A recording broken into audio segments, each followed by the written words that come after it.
বেশ অনেক দিনই হয়েছে আমরা আন্দামান ঘুরে এসেছি, কিন্তু আন্দামান থেকে ঘুরে আসার পর কিছু কারণবশত অনেক দিন হলো ভিডিও দেওয়া হয়নি।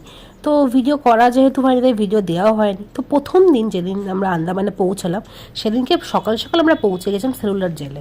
তো সেদিনকে আমাদের প্ল্যান ছিল সেলুলার জেলটা প্রথমে পুরো ঘুরে দেখব, তারপর সেখান থেকেই করভিন্দ কোভ বিচে যাব এবং সেখানে অনেকটা টাইম স্পেন্ড করার পর সানসেট দেখার পর আবার ফিরে আসবো সেলুলার জেলে লাইট অ্যান্ড সাউন্ড শো দেখার জন্য। তো সেই মতনই প্ল্যান মতন আমরা সব কিছু বুক করে নিয়েছিলাম। প্রথমে গিয়েই সেলুলার জেল দেখে নেওয়ার পর অটো বুক করে রিজার্ভে করভিন্দ কোভ বিচে ভালো করে টাইম কাটিয়ে তারপর আমরা চলে গেছিলাম লাইট অ্যান্ড সাউন্ড শো দেখতে।